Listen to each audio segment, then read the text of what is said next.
E eu a dizer que tu também mereces apresentação.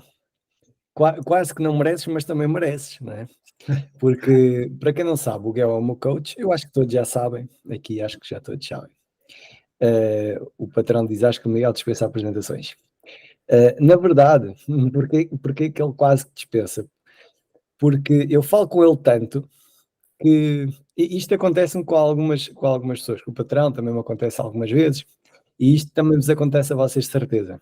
As pessoas com quem nós mais falamos, há tendência para, quando passa o dia, de um dia para o outro, imagina, e tu vais falar com aquela pessoa, já nem lhe dizes bom dia, ou boa tarde, ou boa noite, porque parece que a conversa nunca acabou, não é? E nós temos um bocado isso. Ele manda mensagem às 11, à meia-noite, depois outra às 5, e aquilo parece que nunca acabou a conversa, porque nós falamos muitas vezes durante todos os dias, basicamente. Yeah. Então, é obviamente uma pessoa com quem eu me dou muito, tenho um carinho muito especial por tudo o que temos vindo a construir, e dispensa quase apresentações, não é? Tem uma história incrível, uma história de vida incrível, não só por todo o processo, enquanto pessoa e enquanto atleta, nas duas, não só como atleta, porque as pessoas conhecem-te principalmente como atleta, como o tipo que fez o DECA, não é? Mas a verdade é que o tipo que fez o DECA tem muito mais antes de fazer o DECA já era uma pessoa incrível, não é? E portanto, tu vais mostrar um bocadinho disso hoje. Portanto, eu não vou roubar mais tempo, já está no teu tempo.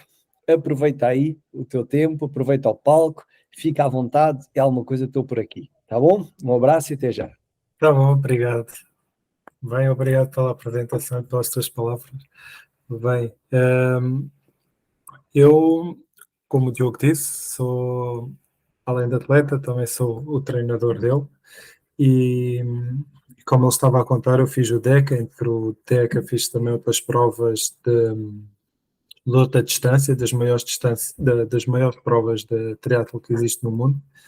E essas provas não só testaram o meu corpo, como também testaram muito a minha mente e ajudaram a evoluir e a atingir patamares que eu achava que eram difíceis de alcançar. E então, com isso, eu quero fazer-vos uma pergunta da quantidade de vezes que nós, ao longo da nossa vida, dizemos estas palavras, pensamos nisto, ou pessoas que a gente conhece, que eu não consigo, ou isso é impossível de fazer, e ao longo da nossa vida e ao longo da história, vamos vendo que as coisas que num dia são difíceis de alcançar ou impossíveis na mente de uma pessoa acabam por ser alcançadas por outros. E qualquer um que as alcance não é de maneira nenhuma diferente, seja de mim, seja de um de vocês, né? Todos têm dois braços, duas pernas, somos todos iguais. Uns dedicam-se mais e trabalham mais, ou têm ambições maiores, ou têm um propósito grande para conseguir atingir os seus objetivos. Porque as capacidades inatas, nós nascemos todos iguais, mas ao longo da vida vamos tomando decisões e vamos nos adaptando e vamos crescendo, especialmente mentalmente, e é nesse ponto que eu quero tocar mais hoje. Ora bem, basicamente eu concordo que os grandes obstáculos que nós temos na nossa vida estão especialmente na nossa mente, unicamente na nossa mente, e é preciso, para enfrentar esses desafios, é necessário ter um mindset muito positivo.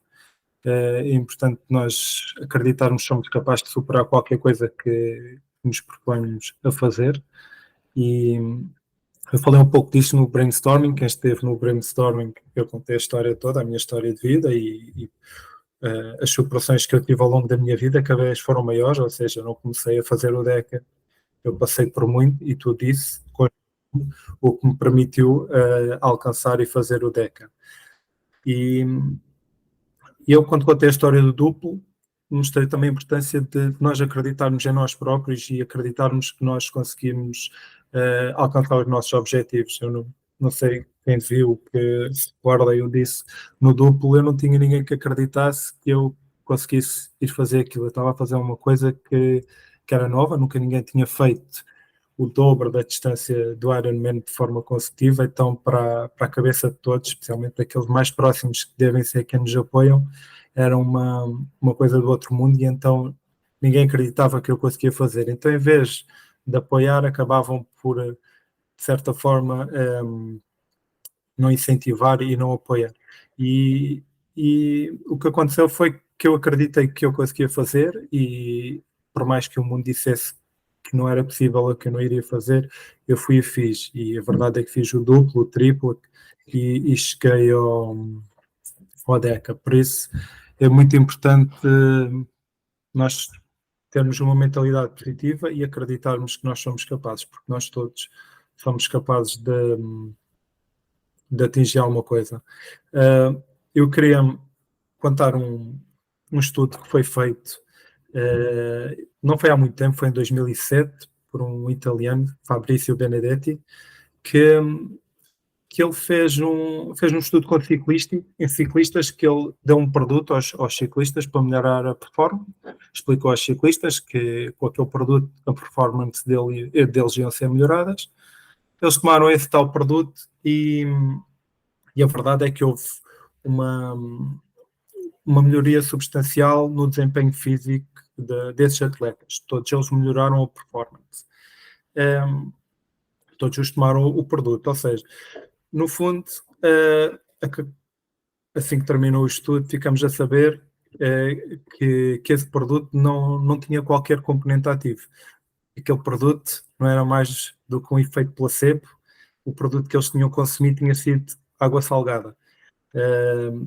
Deram-lhe água salgada e foi suficiente para a mente deles achar que eles tinham consumido alguma coisa e que a performance deles ia melhorando. Ou seja, eles criaram uma crença na eficácia daquela substância, na água salgada, que era um produto que ia melhorar a performance, mas que no fundo não era.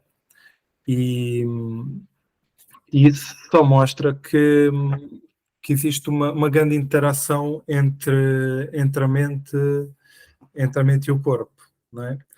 Porque quando a mente acredita, o corpo é capaz de fazer qualquer coisa, não é?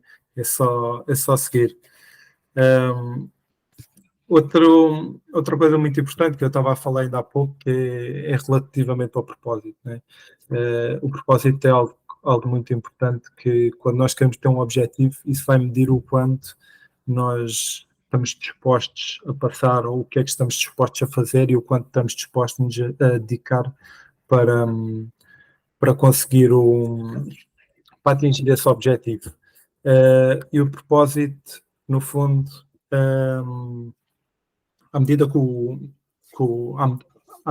objetivo se torna mais difícil, né? Nós estamos mais fora da nossa zona de conforto, a probabilidade de não querer tentar ou de achar que é difícil de fazer acaba por ser muito grande. Por isso, o propósito acaba por ter um impacto muito grande em cada um de nós e ser uma coisa muito importante. Imaginem se eu no DECA passei praticamente 10 dias, dia e noite, a correr, e passei muito mal. Se o meu propósito não fosse muito grande, era muito mais fácil dizer, não, eu quero ir para casa, ou quero ir descansar, ou quero ir dormir, ou fosse o que fosse.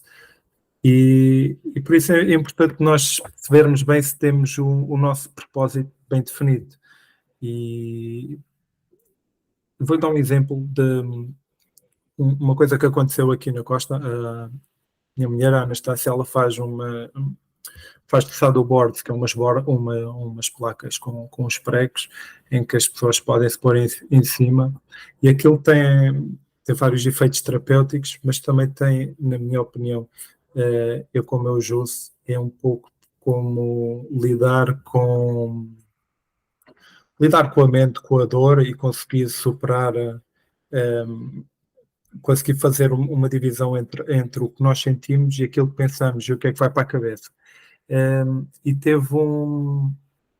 houve um momento muito, muito engraçado. Ela fez aqui uma exibição aqui na Costa e houve várias pessoas que tentaram subir lá para cima, e e costumavam estar alguns segundos, alguns nem conseguiam pôr o segundo pé. E houve uma senhora que subiu para cima da saddleboard e esteve lá até bastante tempo, teve alguns minutos. E os familiares começaram todos a aplaudir e a dar-lhe os parabéns e perguntaram como é que ela conseguiu, porque a dor que ela sentiu também sentiu as outras. E ela virou-se para ela: vocês é que não sabem qual era o meu propósito, o que é que eu tinha na cabeça. Porque, no fundo, é uma das coisas que é pedida antes das pessoas subirem para lá, é para pensarem nisso. E então o propósito dela era tão grande que fez com que ela ficasse lá alguns minutos, quando algumas pessoas nem conseguiam pôr o pé lá uma vez, não é? E com o propósito, aproveito também para falar dos objetivos e da importância de termos os nossos objetivos definidos, que sejam claros e que os consigamos dividir de certa forma, não é? Porque, com essa imagem que já estão aí a ver um bocadinho, para este site que eu estava a falar em dividir os objetivos e que eles sejam claros, não é? Estava a dar o exemplo do DECA, mas posso dar um exemplo qualquer, por exemplo, um objetivo é correr 5 km, ok? Eu assim que defino o objetivo, eu nunca mais penso no objetivo, né? O objetivo está lá no futuro e a gente tem que se focar no presente. Temos é que fazer um planeamento até chegar ao objetivo e defini-lo em várias fases, estrutural, e depois ir trabalhando numa de cada vez. Por exemplo, no caso, vamos ver, por exemplo, correr 5 km. Vamos começar inicialmente por criar hábitos desportivos para quem não faz, para melhorar a nossa alimentação, criar rotinas de treinos, fazer avaliações de saúde, isto tudo com profissionais da área, inclusive o planeamento do treino, não é? Mas nós não vamos passar o tempo todo, desde que decidimos ter um objetivo, não é?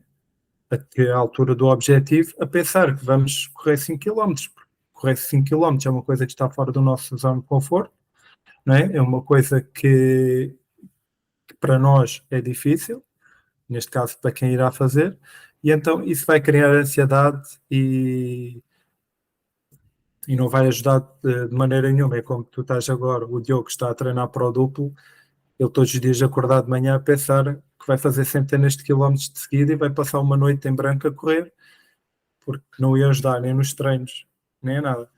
E criar assim pequenos objetivos e ir fazendo-os um por um, fazendo check cada vez que passamos, até ir passando pelas fases todas, ajuda bastante na motivação e que a gente, quando terminarmos tudo o que foi planeado, quando dermos por isso, estamos na linha da meta, prontos para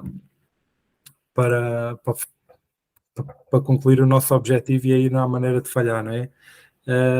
E depois é celebrar cada fase dessas que nós conseguimos superar e que atingimos o objetivo, é celebrar e festejar, porque é mais um passo, é mais um degrau, um patamar que nós conseguimos alcançar até o nosso objetivo, seja ele qual for o objetivo, não é?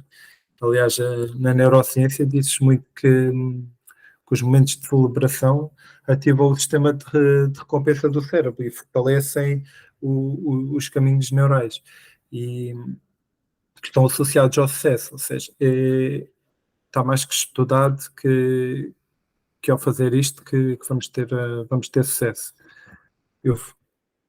Eu entretanto, esqueci-me de passar, mas pronto, isto é só uma frase para ler. Entretanto, vou falar de outro estudo que foi feito também. Este é um bocado macabro, mas é interessante, interessante para perceberem como é que, mais uma vez, para perceberem que a mente é mesmo extraordinária. Em 1950, o Kurt Richter fez uma experiência, como eu disse, macabra com ratos. Então ele meteu os ratos nos cilindros, de maneira a que eles não conseguissem saltar para fora, nem conseguissem sair de lá, dentro da água. E os ratos ficavam a nadar, até desistirem e irem ao fundo. E eles inicialmente aguentaram à volta de 15 minutos, em média, a nadar. Os cientistas tiravam-os para fora, deixavam-os descansar, secavam-nos, e os ratos criavam um sentimento de esperança do género, ok, eu aguentei até ali, fui ao fundo, mas fui salvo. E entretanto, os cientistas voltavam a pegar nos ratos e voltavam-os a pôr nos cilindros. Eles, desta vez, ainda um pouco cansados, mas aguentavam mais tempo porque tinham experiência. Não sei se vocês têm noção, se já ouviram falar desta experiência, mas eles, para vocês terem uma ideia, da segunda vez que eram postos lá, em média, eles aguentavam 60 horas.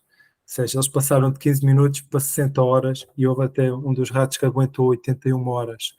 Só vocês perceberem como é que a mente, ao saber que há algo que conseguem, que há algo que os vai livrar, que têm esperança em conseguir atingir algo, neste caso sobreviver, como passa dos 15 minutos para 60 horas. Né? Estamos a falar quase 3 dias sempre a nadar.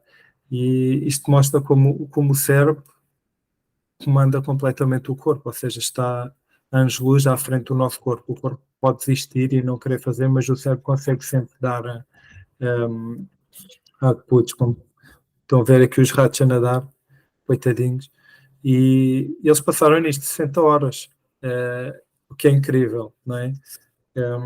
Se forem ver o cérebro de um rato, aquela coisinha pequenina ali, o cérebro de um humano é isto cá em cima. Se o cérebro do rato consegue comandar aquele corpo desta maneira, não é? Imaginem o que é que o cérebro de um humano não consegue fazer. Bem, para terminar, eu vou abrir uma caixa de perguntas lá no meu Instagram. Gostava que vocês me contassem que desafios é que vocês têm na vossa área e de que maneira é que o que é que vocês consideram que não conseguem a 100% conquistar, ou que é impossível, ou quem conseguiu conquistar, que me conte, porque ao contar as histórias a gente por vezes pensa que até conquistamos uma coisa que não é assim muito grande, mas consegue incentivar muita gente. Eu recentemente fiz no brainstorming, dei uma palestra, falei para o público, e isso para mim foi um desafio gigante, não é? Mesmo depois de ter feito o deck, é uma coisa completamente diferente, mas para mim foi um desafio enorme. O Diogo, por exemplo, está habituado já não é um desafio tão grande, não é? Isto, cada pessoa tem os seus desafios, e acho que era uma boa maneira de partilharmos os desafios que cada um teve e que tem, de maneira a incentivar outras pessoas. Por isso, se quiserem passar por lá, são bem-vindos, e deixar uma mensagem. Pai, obrigado pela oportunidade de falar aqui neste projeto, e pronto. Espetacular, espetacular. E olha, o Projeto Vencer é mesmo isso. O Projeto Vencer é mesmo nós encontrarmos soluções para nos ajudarmos uns aos outros a superarmos obstáculos e a conquistar o sonho, não é? Quando se diz Projeto Vencer é vencer na vida, não é? Vencer da maneira que for. Então tem muito a ver com isso, tá? Malta, vão lá ao perfil do Tri Carneiro e deixem lá os vossos desafios, tá? E, aliás, ele está a fazer um desafio agora. A malta já não consegue votar no primeiro nível, pois não? Eu que está agora. Então, se ainda está, vou lá e participem também, que ele está a fazer um challenge que eu vou ganhar. Este está fácil demais. Está muita gente a acertar. Ainda. Muito bem. Guel, mais uma vez, muito obrigado por ter estado aí desse lado, tá? É sempre bom ouvir-te. Foi muito fixe. Mesmo que não tenhas mostrado os primeiros slides. É fixe.